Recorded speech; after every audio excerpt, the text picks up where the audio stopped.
Aujourd'hui sur Marley's Movies, je vous parle d'Alice à travers le miroir, des studios Disney, réalisé par James Bobine. Disney aime bien Alice. Ça a commencé en 1951. La version de Burton en 2010 a changé un peu la donne, et le Chapelier de Tokay a un peu évolué entre-temps.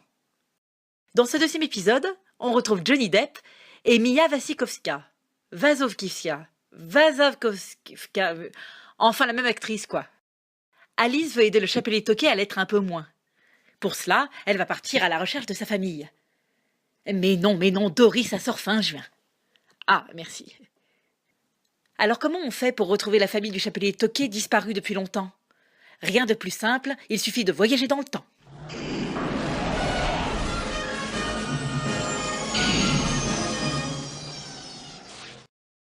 Petit problème, il n'y a pas de DeLorean dans Alice. Il faut aller voir le maître du temps. Le temps dans Alice à travers le miroir, c'est lui. Et il détient toutes nos vies sur des montres qui font tic-tac et finissent par s'arrêter. C'est marrant, on avait déjà vu ça en 88. Hey, on doit être au rayon horlogerie. Tu peux l'appeler comme ça. Tu vois cette montre? C'est ta vie. Et elle s'est arrêtée. Ce qui est bizarre, c'est que Don Bluth, qui a réalisé Charlie, est un ancien des studios Disney. Cette fois, c'est Disney qui lui pique une idée. Bref, Alice affronte le maître du temps et va voyager dans le passé, ce qui donne à cette suite des allures de prequel. Mais quand on voyage dans le passé, attention, il faut faire gaffe à ne pas rencontrer sa propre personne. C'est Doc qui l'explique le mieux. Secondo, cette rencontre créerait un paradoxe temporel dont l'issue engendrerait une réaction en chaîne qui pourrait déchirer le tissu même du continuum espace-temps, provoquant la destruction totale de l'univers. Alors si Alice n'a pas de DeLorean, comment elle fait pour voyager dans le temps?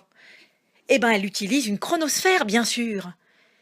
Ça ressemble vaguement à un manège de Disneyland. Les décors rétro-futuristes étaient déjà la marque de fabrique du film À la recherche de demain, et ça ressemblait vaguement à une pub de 2 heures pour le parc d'attractions.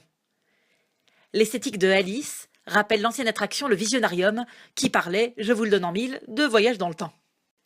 L'esthétique du film imite celle de Burton, mais rappelle aussi celle de Terry Gilliam, notamment dans Le Baron de Munchausen. Version miniature, la chronosphère ressemble au vif d'or de Harry Potter. On retrouve d'ailleurs Helena Bonham Carter en méchante reine. Et sa sœur, c'est la Reine Blanche. Gentille sorcière, méchante sorcière, ça non plus, c'est pas nouveau. Dans Le Magicien d'Oz, il y avait aussi un homme en fer blanc avec une montre à la place du cœur. C'était aussi le cas du héros de Jack et la mécanique du cœur, et ça continue avec le maître du temps dans Alice. Il faut dire que des horloges au cinéma, il y en a plein. L'horloge d'Alice où les personnages se promènent ressemble à celle de l'Hôtel de Ville, à celle d'Hugo Cabret et même à celle de Peter Pan, toujours de Disney. Comme dans Peter Pan, le crime ultime, c'est de dire qu'on ne croit pas aux fées. Il faut applaudir très fort pour sauver Clochette et il faut croire le chapelier fou pour le sauver aussi. Comme dans tout Disney, il y a des personnages secondaires sympathiques, comme TikTok le robot. Tiens, il me dit quelque chose, ce robot moustachu. C'était pas le même dans Retour au Pays d'Oz, sorti en 85. Alors il y a 2 possibilités, soit Disney s'est auto-référencé, soit ils ont oublié qu'ils avaient déjà utilisé le personnage il y a plus de 30 ans.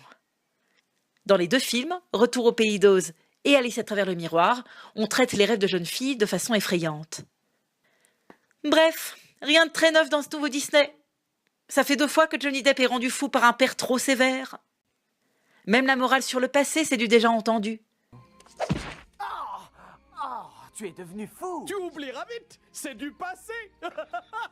Oui, mais c'est douloureux. Eh oui, le passé, c'est douloureux. Mais à mon sens, on peut soit le fuir, soit tout en apprendre. Ah, tu vois? Alors, quelle est ta décision? Ma décision, c'est de vous dire que le dernier Disney ne fait que recycler de vieilles recettes. La seule référence que vous ne trouverez pas dans Alice à travers le miroir, c'est Lewis Carroll. Bon courage pour trouver des points communs entre l'adaptation filmique et le classique anglais. Mais vous pouvez quand même passer un bon moment devant le film. Il est joliment fait avec de beaux effets spéciaux.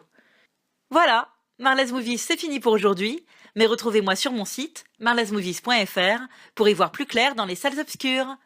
Au revoir et bonne séance!